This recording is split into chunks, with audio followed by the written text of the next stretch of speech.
Olá, seja muito bem-vindo, seja muito bem-vinda a mais um episódio do Zero ao Cliente, um podcast da Jus Parceiro, onde a gente conversa com advogados que estão construindo não só carreira, mas negócios jurídicos sólidos e muito bem posicionados. Para você que ainda não conhece, a Jus Parceiro é a principal parceira dos escritórios de advocacia que querem prospectar novos clientes através do digital, gerando demanda qualificada e previsível por meio do marketing baseado em estratégia e relacionamento. Hoje a gente recebe um convidado com uma trajetória muito inspiradora e muito interessante. Eu tenho certeza que ele vai trazer muitos insights importantes para todos nós que vai estar aqui nos escutando, nos assistindo, aqui ou pelo Spotify ou pelo YouTube. Doutor Indalécio, é um prazer enorme te receber aqui e muito obrigada por topar fazer esse bate-papo com a gente. Boa tarde, Júlia. Boa tarde a todo mundo que está escutando a gente. Eu que agradeço primeiro o convite. Vocês escutaram um áudio meu num podcast Law Leder, parceiro da Jus Parceiro também, né? E eu fiquei muito contente porque a ideia de a gente produzir conteúdo é isso, que mais pessoas tenham acesso ao que a gente tem a falar e que isso possa se disseminar cada vez mais. Então, eu fiquei extremamente feliz pelo convite que você me fez, mais feliz ainda pelo fato de ter um reconhecimento pelo que a gente vem fazendo. Tem muito trabalho que é realizado nos bastidores, que no Instagram ou no que aparece para o mercado, chega só a ponta, né, mas hoje a gente pretende aqui, especificar e falar de maneira mais aprofundada, as estratégias que estão por detrás disso e é muita coisa mesmo, né. Então, enfim, meu nome é um pouquinho diferente, Indalécio Rocha, eu acredito que vai ser o único que o pessoal aí do que está escutando a gente vai conhecer, o único Indalécio Rocha. Sei que existem outros Indalécios por aí, mas certamente como o nosso escritório não tem, né. Indalécio Rocha é o único aqui por aqui.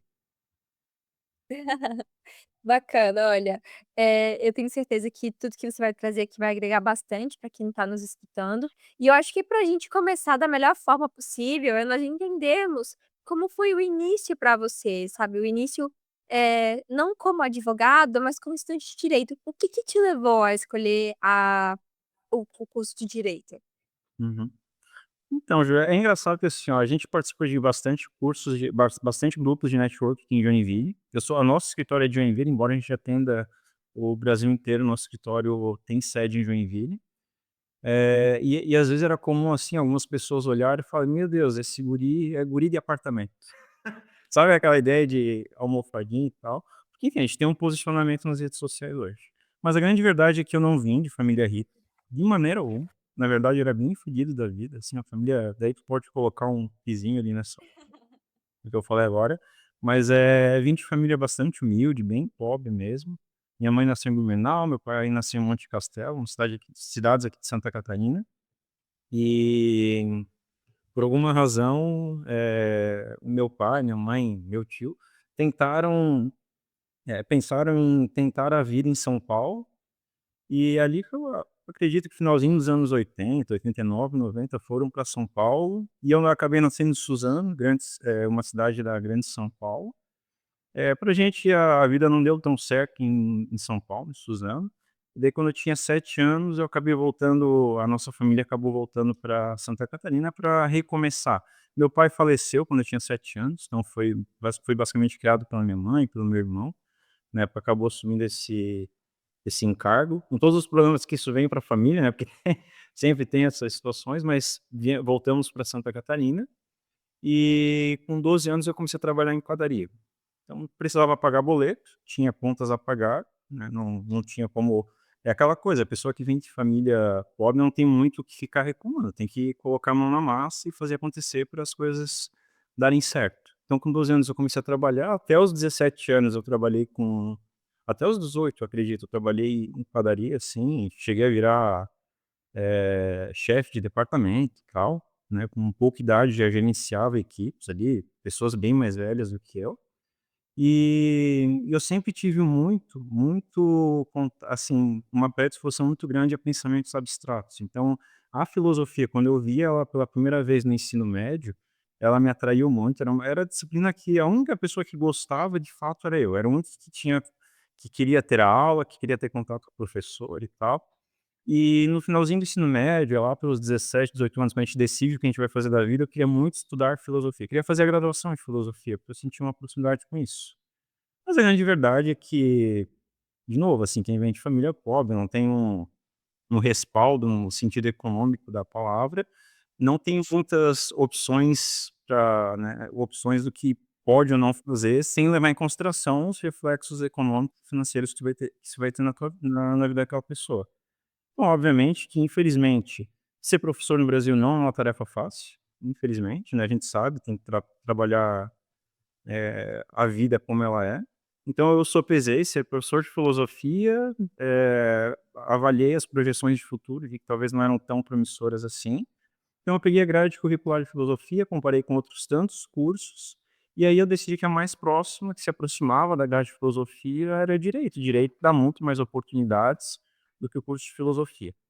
Então eu optei por estudar direito, comecei a estudar na Católica, que deveria ser a futura PUC aqui de Santa Catarina e tal, né, tinha esse projeto antigamente, não sei como é que tá hoje, mas a Católica tinha recém chegado na cidade de Joinville, então comecei o curso e no primeiro ano, assim, quando tinha as matérias iniciais, tipo, professor de introdução ao estudo do direito, quando ele perguntava assim: "O que que vocês querem ser no futuro?" e tal, eu levantava a mão e dizia assim: "Eu quero ser professor", e tal. Depois eu consegui, hoje eu sou professor do ensino universitário. Mas né, eu estava muito, assim, enviesado ainda pelo que eu queria ali no ensino médio. Mas a verdade é que no primeiro ano eu comecei a estagiar no escritório, um escritório bem legal, bem posicionado aqui em Joinville, e a partir dali eu comecei a ver o direito contra os olhos, era um escritório de advocacia, então foi onde eu comecei a ganhar um gosto pela advocacia. E esse é um ponto interessante, tá, é um escritório de direito bancário, que advoga para bancos, e a atividade que eu desenvolvi lá era atividade de cobrança no início, estágio em cobrança. É literalmente pegar o Excel, olhar quem tinha para cobrar, ligar para cobrar e fechar os acordos. E eu olhava assim, via que tinham muitos amigos que tinham começado a trabalhar em escritórios tradicionais, que faziam outras coisas, e eu ficava pensando assim: "Meu Deus, eu estou fazendo uma coisa que não tem nada a ver com a minha área de estudo", eu achava na minha cabeça, né. E daí anos depois eu fui entender que na verdade aquela experiência que eu tive foi o início de um entendimento no direito, que me levaria a uma visão empreendedora, porque esse escritório, ele é um escritório bem grande aqui da nossa região, e é um escritório empreendedor, que ele cresceu muito empreendendo, cresceu muito com visão bancária, e toda a minha formação no direito foi uma formação, respaldada pela área bancária. Então hoje ter um escritório próprio, que é um escritório empreendedor, eu diria para ti que começou a ser, germinado lá atrás, quando eu comecei esse trabalho com cobrança. Então fui crescendo dentro desse escritório, fui desenvolvendo meu estudo também na graduação, sempre estudando paralelamente filosofia também, nunca deixei de lado, tive o professor Itamar, que é o professor aqui da Católica, super conhecido na cidade, sempre me acompanhou na graduação nesse sentido, ele é formado em filosofia, é um professor de filosofia, e sempre, inspirou os estudantes que gostam disso aqui em Joinville. E chegando no finalzinho do curso ali, né, e depois até quando eu me credenciei na OAB, eu tomei a decisão daí de abrir meu próprio escritório, né, agradeci muito a oportunidade que eu tive nesse escritório, né, nesse grande escritório de direito bancário, mas decidi aí seguir minha vida e montei meu escritório com a pretensão de desenvolver um escritório, né, mais próximo do que eu imaginava que seria o devido. E a partir dali fundei ele em abril de 2021 e vinte e um e vem, escrevendo história até então. O meu mestrado eu comecei, logo ali imediato depois da graduação, então eu finalizei o curso de direito na graduação, me inscrevi na ordem, iniciei o mestrado, daí fui fazer mestrado em filosofia, que era aquilo que eu queria lá atrás, mas não tive oportunidade, né. É isso, quem vem de família pobre não tem tantas opções, tem que buscar os seus sonhos depois de outras formas. O importante é não deixar de lado. Sim. E depois que eu finalizei o mestrado, eu também já engatei um doutorado em filosofia também, venho estudando até então, é para finalizar esse ano, e foi um doutorado em cotutela. Então também, além de desenvolver os estudos na UFPR, tanto meu mestrado quanto o doutorado foram na UFPR, e no doutorado teve o plus ali de ser na Universidade de Vesta, na Alemanha também. Então hoje eu sou aluno tanto da Universidade Federal do Paraná. Então vejo como vai, né, eu, passando conseguindo defender minha tese, Teria um diploma pela Universidade Federal do Paraná, do UFPR, mas também um diploma alemão pela Universidade de Vesta.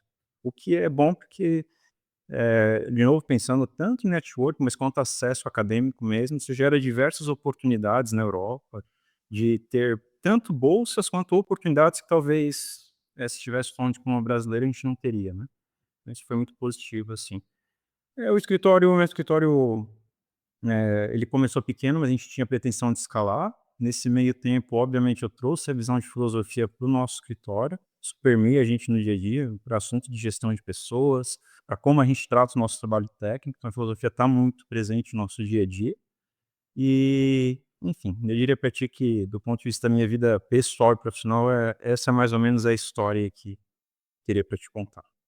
Muito bacana, doutor. Realmente foi, questão de superação da sua história, isso é muito inspirador, porque a gente sabe quais são as dificuldades que normalmente a gente já enfrenta, né, ali no dia a dia como acadêmicos, e quando a gente passa, né, acaba tendo essas vivências e experiências, né, de infância de, você precisar trabalhar, você precisar buscar algo que realmente, ah, leve que as pessoas têm uma visão de dinheiro, né, enfim, etcétera, a gente acaba, escolhendo essas oportunidades e eu achei bastante legal que, independentemente de você ter buscado um outro curso, que é o curso de direito, que não era de fato a sua primeira opção, você conseguiu aproveitar essa oportunidade, pra poder fazer o seu doutorado, fazer o seu mestrado dentro da matéria que você queria fazer, e além de aproveitar a oportunidade e a ampla e as ambas oportunidades que o direito dá, né, para as pessoas, ainda assim fazer o que você gosta e estar em uma faculdade federal tão renomada, não só aqui no Brasil, como a Faculdade Federal do Paraná, mas também lá na Alemanha. Isso com certeza traz ali uma visão e posicionamento, e também até mesmo da forma como as pessoas enxergam o seu trabalho de uma forma bastante diferenciada, e isso a gente sabe bastante. E, então eu gostaria de saber, doutor, porque você abriu seu escritório muito cedo, já logo após pegar ali a OAB, saiu de um escritório onde você já tinha ali bastante experiência, e abriu seu próprio escritório, trazendo virtudes e trazendo, eh, alguns ensinamentos que você tinha ali consigo mesmo, até da filosofia. E como foi para você esse início? Como não só advogado, como estudante, mestrando ali em filosofia, mas também como, empresário do próprio negócio, porque a gente sabe que um advogado ele também é empresário, né, ele é empreendedor ali do próprio negócio. Como foi esse início da advocacia para você na prática? Engraçado tu falar isso assim, nós tratamos o nosso escritório não como um escritório de advocacia, mas como uma empresa. Nos referimos à empresa, nos referimos ao empreendimento. Hoje, esse ano não, 2025 mais precisamente, o meu sócio entrou formalmente dentro da sociedade, a gente mudou a marca nominal também do escritório, para tornar um pouco mais pessoal, para se tornar algo que possa ser atrativo a investidores, e com investidores aqui eu quero dizer, jovens talentos da advocacia, talvez outros profissionais que têm interesse em participar desse tipo de negócio. Então, realmente, o escritório hoje é visto como um negócio, mas sem deixar de lado o rigor técnico metodológico que é necessário para o direito. Nós tratamos como um negócio, mas tendo em vista que é um negócio sui generis, tal qual a OAB, por exemplo. A OAB enquanto instituição é uma instituição sui generis, bem particular, bem própria. Então isso a gente não deixa de observar. O escritório foi aberto em plena pandemia, então, o início foi, eu diria pra ti, assim, que eu finalizei o curso de direito, tinha uma certa experiência já, com a já credenciado na OAB, então tive a ideia de abrir a sociedade. Sou muito grato pelas oportunidades que esse escritório em Joinville, me forneceu. Eu acredito que sempre foi uma troca muito genuína, assim, muito transparente, eles são muito legais, tenho contato com eles até hoje. E a ideia é sempre manter, né, esses contatos que a gente vai fazendo na vida. Então, obviamente, tudo que eu aprendi, assim, boa parte do que eu aprendi em gerenciamento de negócio, de empresa, desse mundo corporativo e tal, eu desenvolvi lá. E depois apliquei para o meu negócio, né. Então, e aí no meu negócio, no escritório, obviamente, trouxe muito mais, essa carga filosófica com aqueles tons que o líder sempre acaba colocando pessoalmente no seu próprio negócio, que é inevitável. Tem uma frase, um jargão do mundo corporativo que é assim, para o bem ou para o mal, quer você queira, quer você não queira, o negócio é reflexo do dono, de quem está lá liderando. Então, eu tinha essa missão. Eu estava relativamente estável nesse escritório, tinha uma boa receita. Em plena pandemia, mais do que nunca, era um escritório, era um negócio, que quando a gente olhava para outros tantos negócios, eu não conseguia ver, como os outros negócios iam se manter, mas esse escritório eu tinha certeza absoluta que ele ia se manter. Tanto é que se manteve, firmemente se manteve, conseguiu atravessar a pandemia, é um escritório bem antigo. Então, realmente foi um ato de empreendedorismo, de deixar a segurança de ser um CLT, de ter uma renda estável, de estar num lugar legal, para ir para aquilo que é inexplorado. Eu lembro até hoje que, assim, eu saí, né, tive as primeiras experiências de tentativas de venda, e uma primeira tentativa de venda que eu tive foi de uma notificação extrajudicial de R$ 500, e eu não consegui fechar. Eu trabalhava num escritório de direito bancário que tinha faturamentos gigantescos, lidava com valores gigantescos no dia a dia. Pra você ter uma ideia, a carteira que eu gerenciava, uma das carteiras que eu gerenciava era 7 bilhões de crédito em cobrança. E daí eu não consegui fechar R$ 500. Daí eu pensei assim: "Meu Deus, o que que eu fiz na minha". Tinha acabado de comprar, apartamento, tinha carro financiado, né, tinha uma vida ali. E, obviamente, eu imagino, olhando lá para trás hoje, eu imagino que a ansiedade, o medo, seja natural para todo empreendedor no início de carreira. Então isso aconteceu comigo, mas daí vem aquela questão, assim, ser resiliente, ter estrutura emocional, ter autoconhecimento, se apoiar, né, nas pessoas que estão próximas, né, é inevitável. Então, com muita resiliência, eu continuei executando. Fiz uma transição desse escritório também de mais ou menos um ano. Não foi algo abrupto, que eu saí da noite para o dia. Eu me preocupava muito com a não é dependência, mas eu era uma pessoa importante. Toda pessoa importante, ninguém é insubstituível, mas tem umas pessoas que a saída delas do negócio impactam muito. Então, Sim. tive uma preocupação em não sair de maneira abrupta, imediata, foi feito um planejamento na minha saída. Nesse meio tempo, fui executando também o meu negócio, e desde então, eu botei uma coisa na minha cabeça: eu preciso ser visto, eu preciso estar nos lugares, eu preciso me divulgar. Eu preciso fazer com que o meu nome, com que o nome do escritório, com que o que a gente faça chegue para as pessoas. E, coincidentemente, saiu uma matéria, sobre como eu estava me desenvolvendo no mercado enquanto egresso da universidade aqui, da universidade não, da Católica aqui de Joinville, e, coincidentemente, essa matéria chegou num grupo de advogados e tal. Eu aproveitei para colocar nessa matéria que eu tinha acabado de abrir um escritório, e chegaram 2 professores meus, que tinham sido professores na graduação, o Rogério e o Diogo. E o Rogério, mais especificamente, ele viu que eu estava com o meu escritório e tal, e ele me chamou para trocar uma ideia sobre um novo modelo de negócio que ele e o Diogo, o Rogério, o Joel Gomes e o Diogo Terra, que eles estavam estruturando em Joinville. E, enfim, fui nessa reunião de maneira bastante despropositada, porque, enfim, não sabia o que que ia sair dali, né, mas é aquela coisa, se surge uma oportunidade, tu já tem um não, vamos pelo menos certificar o que que é aquilo para poder avaliar depois as oportunidades. Então é uma dica que eu já dou para as pessoas.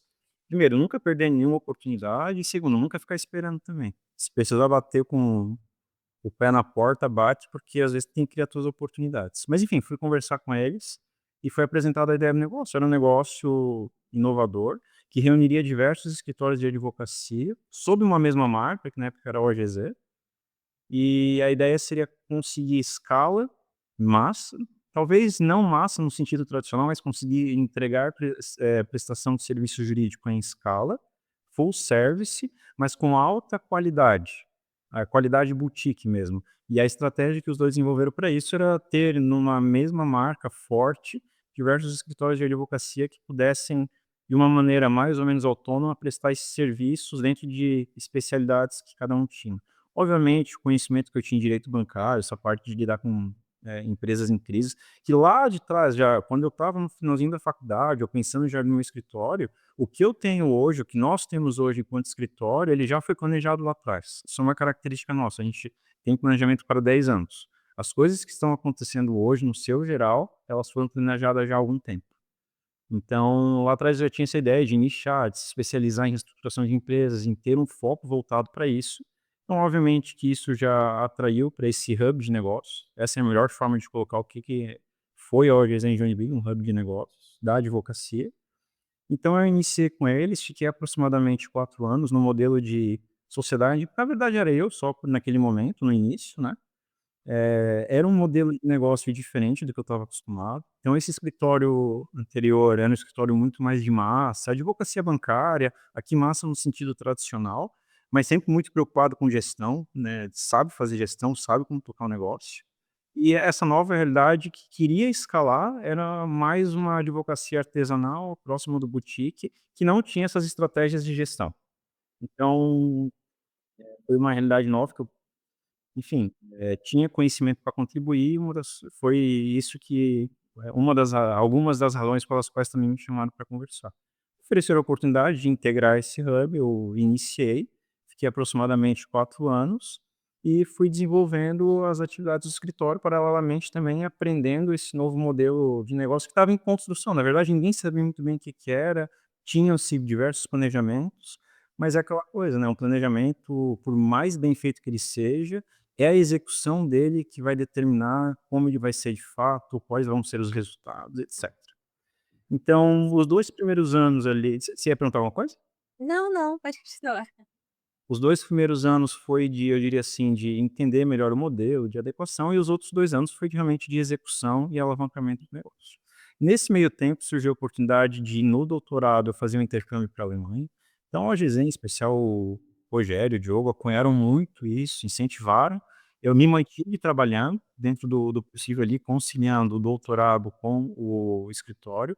O meu doutorado eu não tenho bolsa, tá, então, todos os meus estudos nas universidades públicas, eles foram basicamente bancados por mim, porque tem o custo da estrutura, né, isso eu não posso negar, então é um serviço público prestado, eh, então tem essa questão, mas ao mesmo tempo eu não, sempre preferi me manter na iniciativa privada, continuar trabalhando e paralelamente desenvolver os meus estudos. Então, tive essa oportunidade de ir para a Alemanha. Lá, obviamente, eu me dediquei muito para desenvolver parte da minha tese, desenvolvi boa parte lá, boa parte da fundamentação. Tive essa experiência na Alemanha e tal.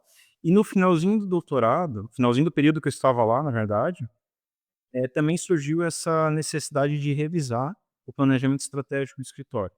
Então eu lembro muito claramente, era, sei lá, uma madrugada de setembro, assim, eu revisando o planejamento estratégico do escritório e falando assim: "Cara, eu tenho que voltar, eu tenho que conseguir escalar mais, agora é o momento de crescer, sinto que eu tô naquele meio tempo, naquele meio termo, assim, ainda não sou, aquilo que eu queria ser profissionalmente, mas já tenho uma experiência, já tenho um conhecimento, algumas pessoas me conhecem, então é o momento de arriscar". De voltar para o Brasil, ainda aproveitar esse gás novo, né, de voltar para poder crescer. E daí eu revisei todo o nosso planejamento estratégico. Nesse meio tempo, eu já estava num grupo de network que é o BNI, um puta de um negócio muito bom, ajuda muito a alavancar negócios. O meu sócio, o Thales, ele, me substituiu nesse grupo de networking enquanto eu estava na Alemanha. Ali foi o início da nossa sociedade, na verdade.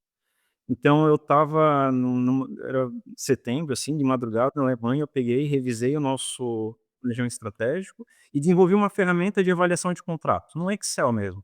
E eu peguei e mandei para a galera do Bem e falei assim: "Ó, eu preciso que vocês me mandem os contratos bancários de vocês. Não quero prestar serviço, não fechar, eu só quero fazer o teste da ferramenta para poder saber se estou no caminho certo ou não". E aí eles mandaram. O pessoal começou a mandar os contratos e tal, bem cooperativo, que é o espírito que a gente tem no BNI. Sim. Bem cooperativo, bem parceiros, assim, eu sei que comecei a fazer ajuste com uma avaliação de um contrato, ajuste na ferramenta com a avaliação de outro contrato, e daí cheguei na ferramenta de avaliação de contrato que, olha só como é que são as coisas, Júlia, a gente usa até hoje. Lá atrás eu não tinha nada sobre gestão no escritório, assim, tinha um outro contrato bancário que já estava sob gestão, hoje a gente tem quase 200 milhões. E a salvo alguns ajustes que foram sendo executados no decorrer desses últimos tempos, a ferramenta é a mesma. Então, numa madrugada, num insight, numa loucuragem ali própria, foi desenvolvida a ferramenta que daria sustentabilidade e seria o que se chama de mínimo viável do negócio, sabe. Enfim, então, Desenvolvi essa ferramenta, revisei o planejamento estratégico, criei estratégia de escala para escalonamento do escritório e botei uma coisa na minha cabeça, assim, ó, quando eu voltar para o Brasil, cara, eu vou estar em tudo que é canto. Aquela cidade vai me conhecer mais do que nunca, assim. Eu vou aparecer em tudo que tem de grupo, vou estar em todos os lugares. E dito e feito, foi isso que eu fiz. Eu voltei em setembro para outubro de 2023 e comecei a participar de todos os grupos de network aqui, fazer um trabalho de network no off muito, mas muito forte mesmo. E assim, coisa assim, tá na reunião de manhã, começa marca de 8, depois das 9, depois das 10, 11, daí de tarde tem mais, de noite tem mais reunião. E foi a forma como eu comecei a escalar. E daí isso se manteve no ano de 2024, daí a equipe começou a crescer, daí veio a estagiária, daí o Thales, a gente estabeleceu uma parceria, o Thales, que é o meu atual sócio me substituindo no MNI, a gente estabeleceu uma parceria para ver se, do ponto de vista operacional, a gente daria certo, e a gente já sabia que a gente tinha afinidade no negócio, já sabia que tinha afinidade em amizade, já sabia que tinha um monte de afinidade. Mas antes de estabelecer uma sociedade de fato, eu entendo que tem que passar por um período de teste, digamos assim, né. E esse teste, esse período foi muito bem sucedido. Um ano de trabalho operacional e, né, ano passado na formalização da nossa sociedade. Então 2024 todo foi um trabalho muito intenso em diversos grupos de network. O BNI ajudou demais, demais. Foi uma ótima ferramenta para desenvolver mais ainda a visão projetinho de negócio, empreendedorismo, abrir os olhos para a possibilidade da internacionalização do negócio. Então, hoje o nosso planejamento de 10 anos contempla a possibilidade de a gente atuar em todos os estados do Brasil e para depois disso ter estrutura e capacidade para poder trabalhar fora do Brasil também. Então tá no nosso planejamento estratégico ter algum tipo de relevância global. E 2024 foi essa intensidade e 2025 foi mais ainda. Se 2024 já tinha sido bom para o nosso negócio, para o escritório, para crescimento, 2025 eu diria para ti que foi o ano que a gente se consolidou nessa área de reestruturação de empresas e a maior prova disso é que além da área de direito bancário, reestruturação de empresas, eventualmente RJ, recuperação judicial, a gente começou a expandir para as outras áreas. Temos a pretensão de ser service desse modelo de manter qualidade próxima de boutique, e aí a gente começou a expandir para trabalhista, para o agronegócio, que é uma área que a gente está explorando bastante. E 2026 vem para crescer mais ainda com diversos objetivos, né, com diversas metas estabelecidas. De 2024 para 2025, estratégias de gestão foram fundamentais. Em 2025, a gente tem, por exemplo, um BSC desenvolvido. Eu nem sei se o pessoal que está escutando a gente aqui vai saber o que que é, o Balance Scorecard. Coisa que eu aprendi trabalhando para banco, mas é uma ferramenta extremamente importante para a gestão de qualquer escritório. Basicamente, uma visão integrada de como se trabalha com indicadores para poder aprimorar os processos do seu negócio, para entregar eficiência, para entregar valor para o cliente, para melhorar a margem de lucro. Então, por exemplo, isso muito bem delineado, revisado todo ano revisado, mas além de ser revisado todo ano, também é revisado periodicamente comigo, com o meu sócio. Temos diversas, ferramentas de gestão interna, por exemplo, uma plataforma própria para gerenciamento de pessoal, gerenciamento de RH mesmo, de feedback, de, ambiente, corporativo, de cultura. Uma coisa que eu acho engraçado, muita gente acompanha a gente aqui em Joinville por causa disso, é que nós fazemos reuniões todo dia. Todo dia a gente se reúne 13h e a reunião tem que ser de 1 hora para poder passar nas segundas-feiras, por exemplo, é uma reunião que a gente passa as tarefas que tem para a semana inteira, então todo mundo traz o que vai fazendo durante a semana, é o momento que eu tenho ali focado para poder tirar dúvidas, dar suporte para a equipe, para a gente conversar sobre, as coisas do dia a dia, e daí nos demais dias da semana segunda daí também passa as tarefas de segunda, e daí nos demais dias da semana a gente revisa as tarefas que tem para o dia, e vai executando. Uma forma de lidar com a escala é essa, tendo o que eu chamo de dedo no pulso, sabe. Todo dia a gente tem que estar eu não preciso executar, na verdade não sou eu que executo. A gente tem diversos talentos, pessoas extremamente inteligentes na nossa equipe, conseguem entregar trabalhos com qualidade muito boa e, assim, em algumas situações, já em algumas situações com qualidade técnica superior a mim. A gente discute de igual para igual, não tem muita diferença, sabe.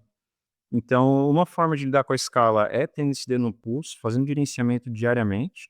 Além disso, nós temos uma gestão à vista, transparente, no sentido de que eu compartilho com todo mundo do escritório, meu sócio endossa isso, a necessidade de que, por exemplo, as contas sejam abertas. A gente passa relatório financeiro diariamente, de como está a situação de fluxo de caixa, capital de giro, entradas, inadimplência, todo mundo está ciente de tudo.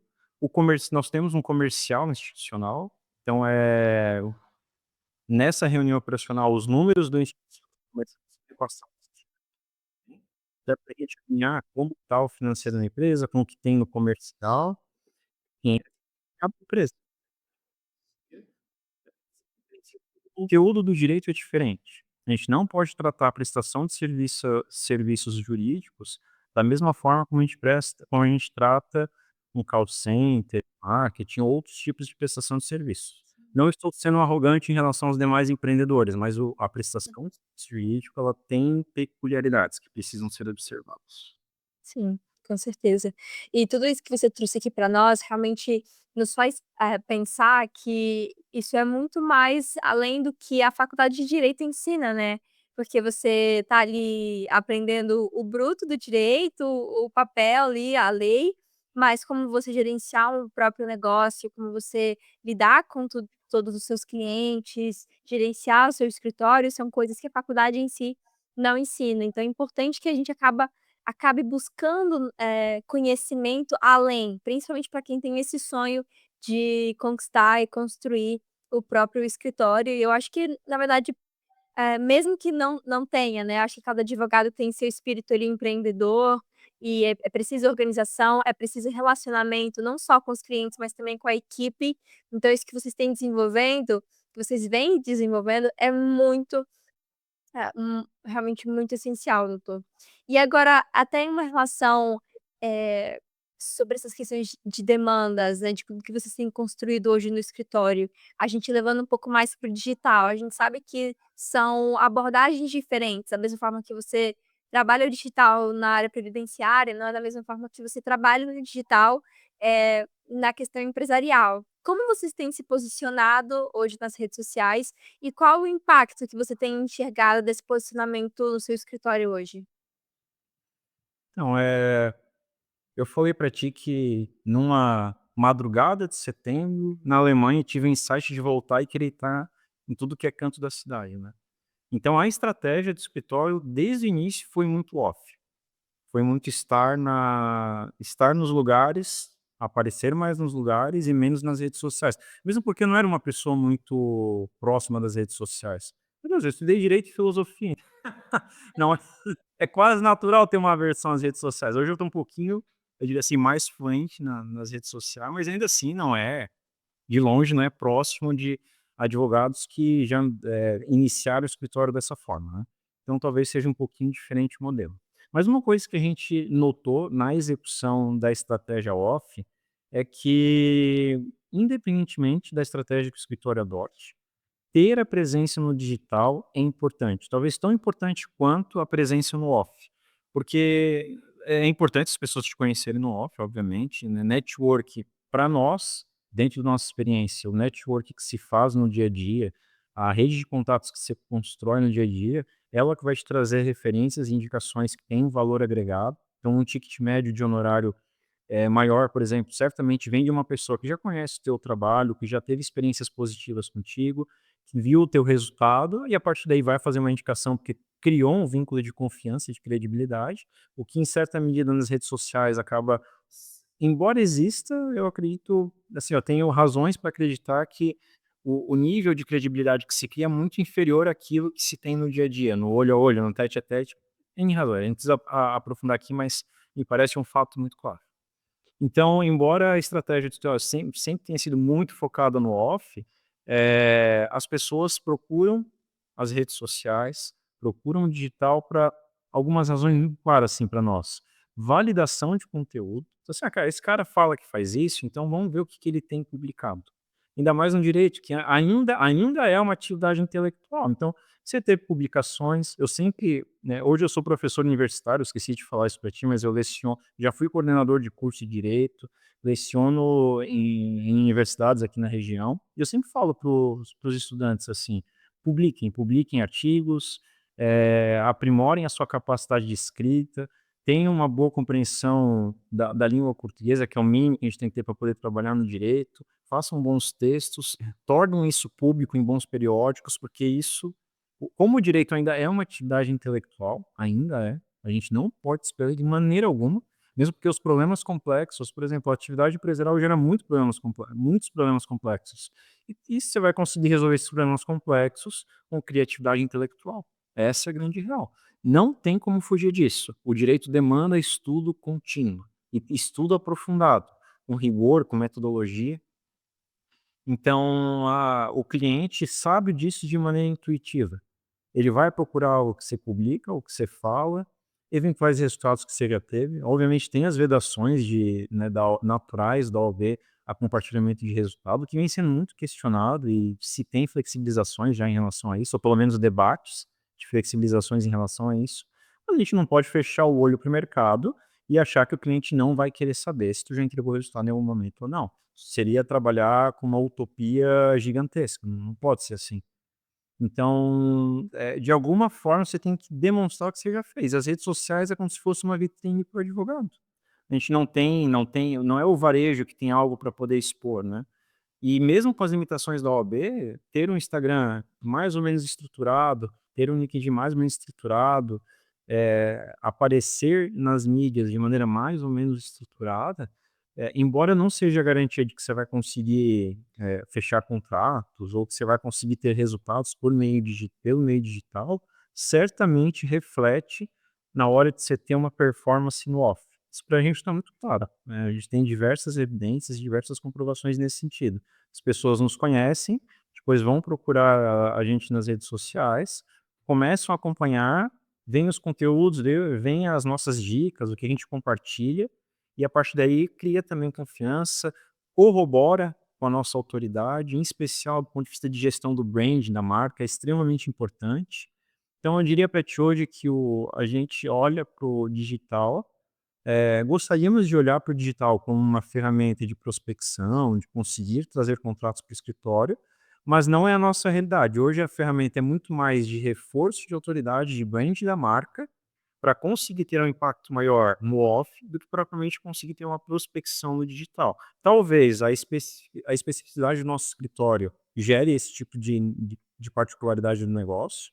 Nosso ticket de honorário ainda com o resto que a gente faz também, são contratos de duração de longa duração, né. Então, naturalmente, se tornam contratos de maior ticket, o que faz com que a gente tenha a percepção de que um fechamento de contrato, naturalmente, vai ser, mais fácil pelas indicações que a gente tem por essa rede de network que a gente construiu, do que propriamente pelas redes sociais. Se tivermos um ou outro contrato fechado diretamente por pessoas que vieram das redes sociais, mas eu volto a confirmar, não é o majoritário do escritório.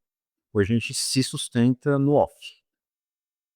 Bacana, doutor. E assim, eu entendo muito sobre isso e eu já conversei com alguns advogados em alguns dos nossos episódios, sobre que independentemente, né, da gente, não trazer tanto essa questão de qual é a melhor abordagem, seja mais pelo digital, seja mais no off, né, para cada demanda, para cada área do direito em si, mas eu acredito fortemente que a junção desses 2 tipos de posicionamento é essencial para qualquer área do direito. E eu sei que sim, talvez a forma como você prospecta novos clientes pelo previdenciário dê mais certo do que no empresarial, por exemplo, mas a importância dos 2, da junção desses 2 é super importante. Não adianta você, estar ali cara a cara nas redes sociais, mas você não participa de um evento presencialmente, você não tem um encontro com outros advogados, você não faz aquele trabalho no pessoalmente. Da mesma forma ao contrário, né, hoje o digital, ele não é só o futuro da advocacia e do mundo em si, né, mas é o presente. E a gente precisa sim, estar ali se adaptando e buscando novas formas de trazer visibilidade. Porque você até falou que um dos objetivos de vocês eram ser vistos, e quem não é visto, não é lembrado. Então realmente é muito, essencial tudo isso. Mas, agora a gente trazendo um pouco mais sobre essa chegada desse cliente, né, porque a gente sabe que é uma questão de confiança e Contatos de tickets altos dependem muito de confiança, de realmente, relacionamento com esse cliente, esse é o ponto principal.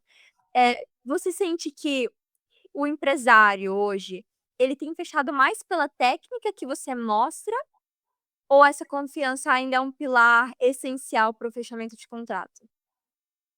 Cara, é muito legal a sua pergunta, assim, porque no nosso negócio em especial, no nosso modelo, na área que a gente está, a confiança, o direito em geral, a confiança é o que determina a relação que você vai ter com o cliente. Uma vez que tem quebra de confiança, tem até quebra de contrato, que é o que sustenta a relação cliente-advogado. Mas daí a gente tem que traduzir o que que significa confiança, porque é muito amplo. Tem que entender precisamente o que significa confiança. Olha só, a gente tem uma estratégia de funil no escritório, em que basicamente diz assim, ó, o nosso BSC é estruturado pelos canais off e pelos canais digitais, onde a gente vai ser visto e como a gente vai ser visto, daí a partir disso a gente gera diversas estratégias de comunicação com o mercado.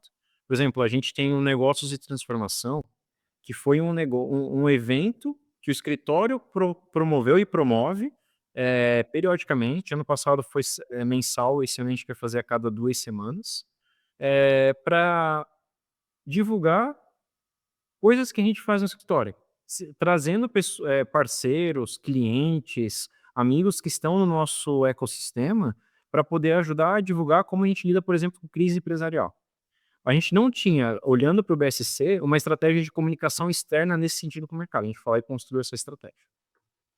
Então, nós temos esse primeiro nível de funil, eu diria assim, que é tanto uma entrega de conteúdo para o mercado, né, conteúdo gratuito e de ponta, de qualidade, uma entrega para o mercado, quanto uma primeira aproximação de eventuais clientes, ou até reforço daqueles clientes que a gente já tem, que a gente divulga para todo mundo esses eventos.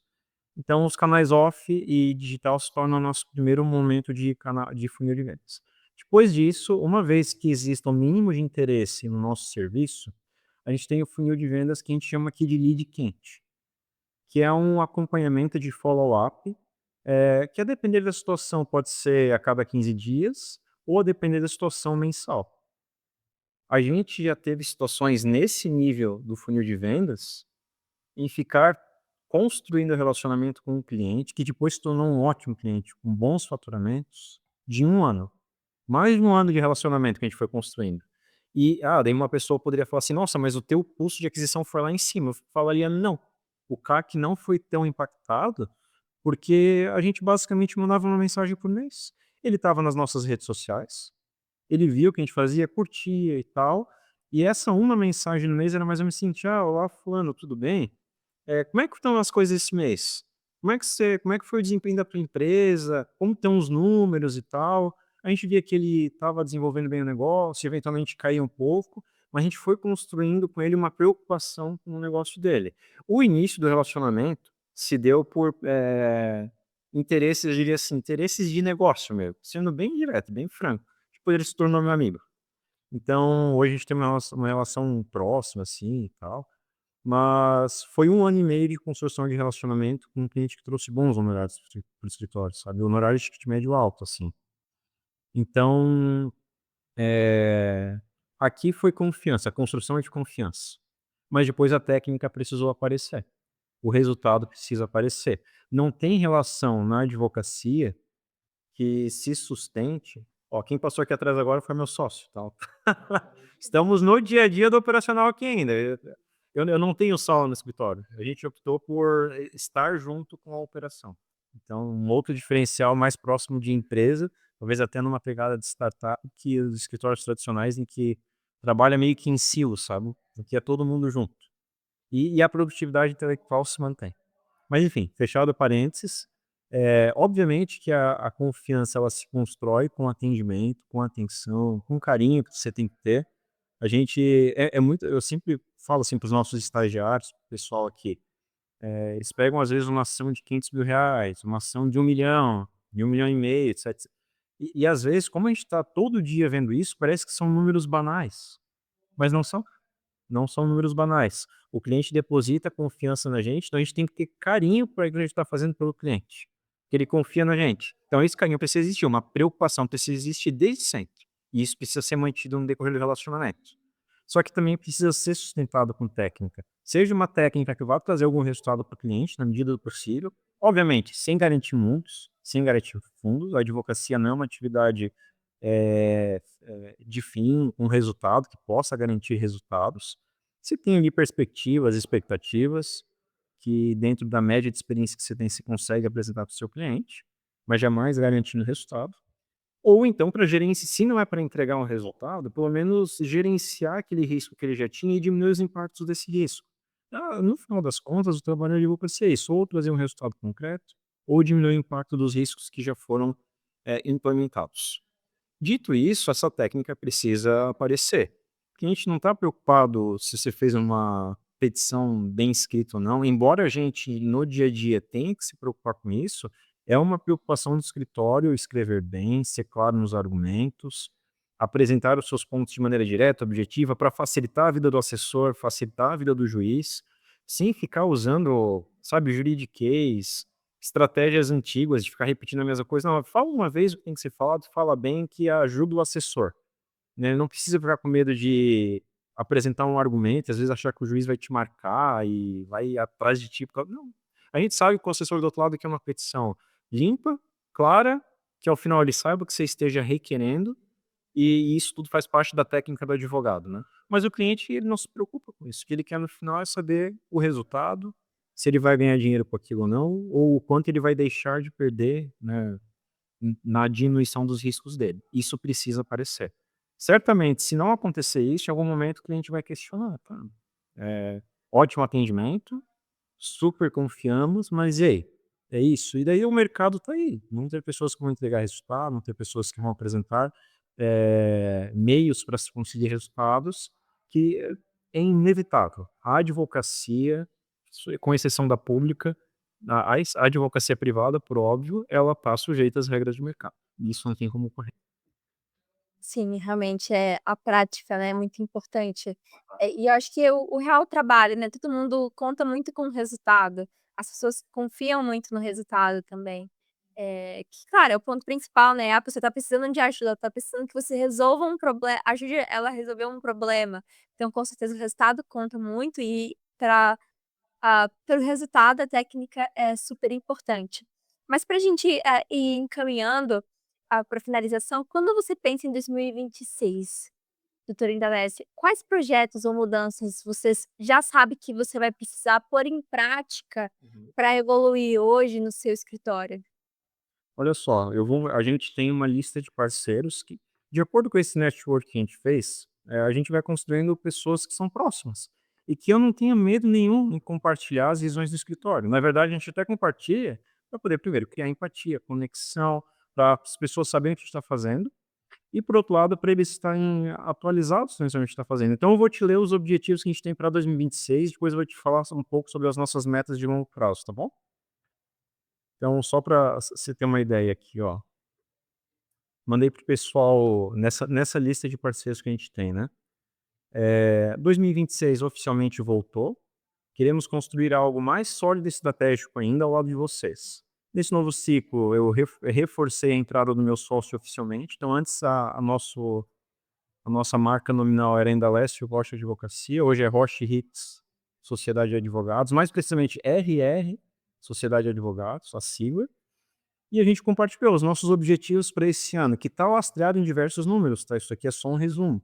A gente calcula tudo que a gente vai fazer, faz projeções baseadas em números ou baseadas em fatos que a gente tem aqui no escritório para poder ter lastro na realidade.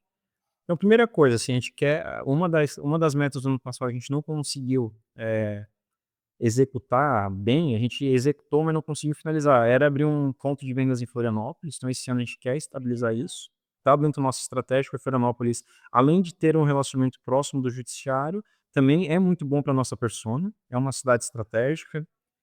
Consolidar cada vez mais a nossa atuação no agronegócio, no trabalhista e no criminal. Obter pelo menos 2 recuperações judiciais novas esse ano, que é uma meta também concreta. Adicionar mais 100 milhões de gestão de passivo bancário nas nossas metas, chegando próximo de 300 milhões. E, além disso, estruturar, fortalecer e divulgar o nosso setor de gestão de passivos tributários. Então, tributário esse ano vai ser uma das áreas que a gente vai, investir para crescer, como mais uma forma a gente já faz alguma coisa tributária, presta serviço, mas não de maneira estratégica, é aquele tributário que foi chegando. Então Uhum. esse ano vai virar algo estratégico para a gente. E essas são as metas específicas para esse ano, né. Então estamos criando produtos tributários, estamos estruturando dentro do que a gente já tem de divulgação nas redes sociais. A gente entende que tudo isso tem que ser alinhado muito paramente com o posicionamento do escritório, senão se torna algo banal que o mercado não compreende. E tem que estar alinhado com a nossa persona também, né. Então vai ser obviamente um tributário alinhado com aquela persona que a gente atende, que é o empreendedor. Do longo prazo, Júlio, nós somos um escritório que temos pretensão de atuar em escala global, e nós vemos que o cenário para os próximos 10 anos no Brasil e fora vai ser um cenário de muita instabilidade, né. O Brasil, nós temos reforma tributária, temos a instabilidade política que já é própria nossa, temos a instabilidade jurídica que já é própria nossa, temos uma taxa de juros altíssima, então é o contexto perfeito, eu diria para ti, para cada vez mais ter crises financeiras e aquele cara que quer empreender, aproveitar as oportunidades, vai ter muitas oportunidades, vão ter muitas oportunidades, e aquele cara que já empreendeu, está executando, mas está passando por uma crise financeira, certamente o volume dessas pessoas vai aumentar. E já começaram a apresentar aí, terem indicadores nesse sentido no mercado, de empresas que estão recorrendo mais à RJ, recorrendo mais à falência, né? Então são indicadores que a gente olha para o mercado e aponta para uma projeção histórica de aumento de empresas passando por crises financeiras.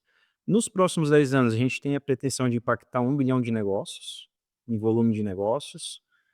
O valor primordial do nosso escritório é a liberdade, então a gente está aqui para expandir, aumentar, sustentar e desenvolver a habilidade do empreendedor, mas também do nosso escritório. Por exemplo, a gente não tem cobrança de horários no escritório, tá? Não tem, não precisa ter um horário de chegada, um horário de saída. A gente entende que isso ajuda até o gerenciamento da vida das pessoas. Você precisa fazer uma coisa agora, tudo bem, faz. O que a gente precisa ver é a entrega do resultado no final. Sendo gerenciado pelo resultado, os horários eles se tornam secundários, né. Enfim, e ainda na perspectiva macro de planejamento, nós entendemos que os próximos anos, certamente, o tema de viagens espaciais vai estar em voga, já está hoje em dia, mas vai estar em voga. E onde existe, por exemplo, a instabilidade política do cenário internacional aponta, se não para uma terceira guerra mundial, daí isso eu não tenho nem condições de falar se é possível ou não, mas no mínimo se aponta para um cenário próximo a uma, sei lá, a um contexto parecido de Guerra Fria, parecido. Eu não sou cientista político, muito menos historiador para poder dar certeza disso. Essas projeções que a gente faz é para planejamento do nosso escritório, né. Mas certamente o tema de viagens espaciais já tem em voga. Então o que a gente visualiza, no mínimo, o cenário dos próximos 10, 15 anos vai ser um cenário em que as brigas, políticas ou geopolíticas vão se refletir para brigas tecnológicas, de armamento nuclear e de viagens espaciais, muito provavelmente. Então a nossa busca de escala global se encaixa também nesse cenário. A gente quer onde se tem empreendimentos desse tipo, vai precisar de lastro financeiro. Acreditamos que o lastro tributário de todos os estados provavelmente não vai ser o suficiente. Geralmente recorre-se também a às iniciativas privadas para lastrar esse tipo de projetos, né. Por exemplo, as empresas Elon Musk são empresas privadas. Então entendemos que aonde há empreendimentos desse tipo, existe o risco do crédito. E onde existe o risco do crédito, existe oportunidade para nós.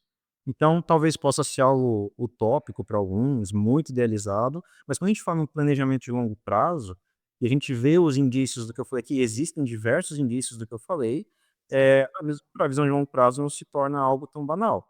Prova disso que eu sei que tem muita gente no mercado com visão que está fazendo isso. A gente tem clientes aqui que, por exemplo, fornecem peças industriais que estão fazendo projeções com base, talvez, sei lá, fornecer peças para fora da Terra. Não é algo irreal, não é algo irreal.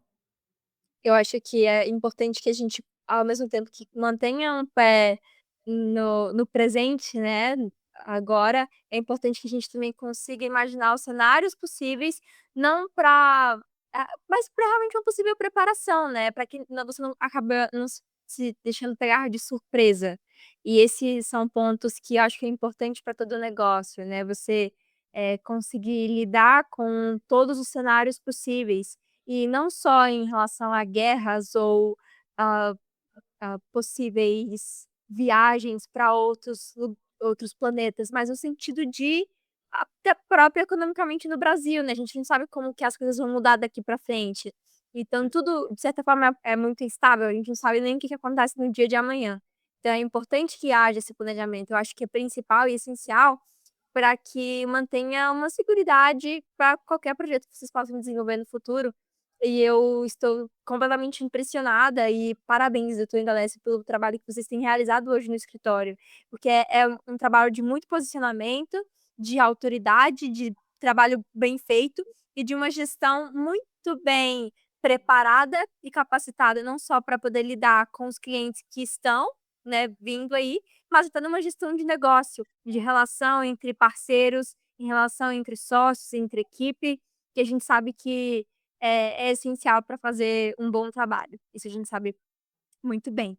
Mas, olha, eu sei que a gente conversou sobre muitas coisas aqui, mas se até para a gente realmente finalizar, qual dica ou conselho que você daria hoje para um jovem advogado, ou para uma jovem advogada, ou para um advogado que tá meio perdido, que quer recomeçar, que precisa de um impulsionamento para realmente mudar de vida. O que que você diria para ele?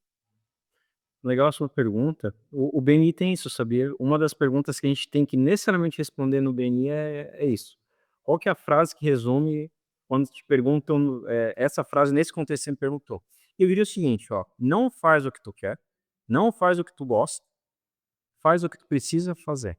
Fazer o que precisa ser feito vai garantir que tu consiga alcançar os teus sonhos, ou o que tu preci ou o que tu quer, né, na verdade.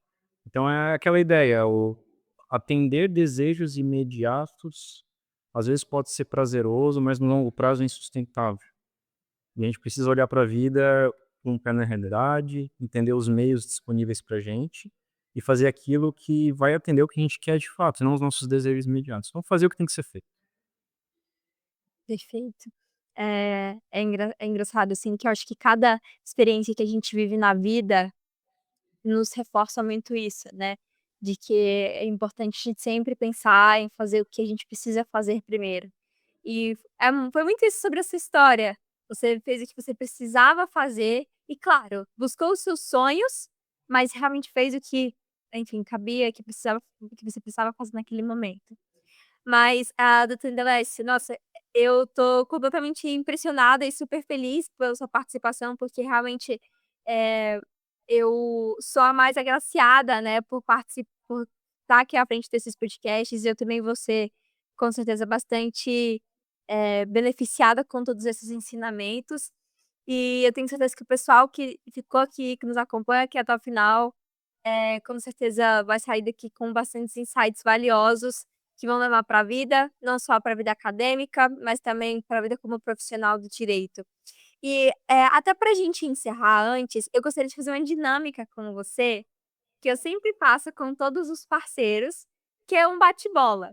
São respostas rápidas, eu faço uma pergunta ou trago 2 opções, mas você tem que responder, não, mas não pode pensar muito, combinado?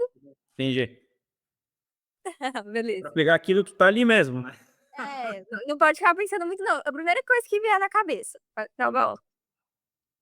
O cliente ideal, é aquele cliente prevenido ou que tá apagando incêndio? O que tá apagando incêndio? Isso entra muito no que a gente falou aqui. Crescimento saudável, é volume ou posicionamento? Posicionamento com volume, eu diria. Perfeito. A decisão difícil hoje no seu escritório, você prefere delegar para algum dos seus sócios, para a equipe, ou continuar centralizando isso entre vocês, entre os principais sócios? Decisões difíceis são minhas, eu sou responsável, isso aqui eu tenho que assumir o meu ônus. Perfeito. Melhor momento para pensar em estratégia ou para você ser mais, produtiva? Uma manhã, uma tarde ou uma noite mais silenciosa? Agora, não deixa pra depois, faz já. Perfeito. É uma decisão profissional que você acha que mudou bastante a sua trajetória? Abrir a mente para coisas novas, para não ter preconceito, não ter preconceito. Perfeito. É uma conquista profissional que você ainda quer muito alcançar? na escala global. Uma conquista pessoal, se você se sentir à vontade de falar que você ainda quer muito alcançar. Uhum.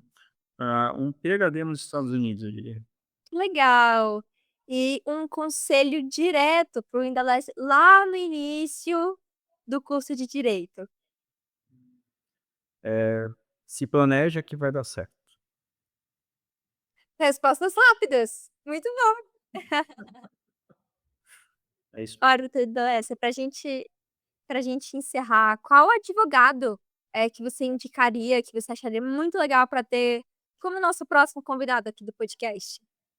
Eu poderia indicar meu sócio, né, ele tem uma história bem legal também, não veio de família rica, tem histórias de superação, eu super indicaria o Thales Hitz. Raiz. Olha, já tô falando aqui do doutor Tales que esse convite vai chegar até você, doutor Indalécio, ó, fez esse reforço aí pra gente, a gente vai mostrar esse episódio pra ele, e esse convite é realmente muito especial. Olha, doutor, mais uma vez, muito obrigada por você compartilhar a sua trajetória, a sua visão, os seus projetos. Eu tenho certeza que o caminho que vocês estão seguindo é o caminho certo, e o trabalho que vocês têm desenvolvido hoje na advocacia é incrível e o posicionamento de vocês realmente vai levar vocês ainda mais longe do que vocês estão. Muito obrigado, agradeço demais o convite do Jus Parceiro, agradeço demais a abertura que você deu, o tempo aqui concedido, a gente até extrapolou acho que um pouquinho a média, né, mas foi muito legal a liberdade que tu me deu aqui de falar, Júlio, então estou extremamente grato pela oportunidade, tá. Olha, eu que agradeço. E onde que o pessoal pode te acompanhar para estar ali acompanhando o seu trabalho, o trabalho da equipe? O meu Instagram é @indalécio_robson_rocha, mas certamente joga Indalécio no Instagram que vai ser o único que vai aparecer. No LinkedIn também Indalécio Rocha, o meu sócio também tem o Instagram dele, Thales Hicks.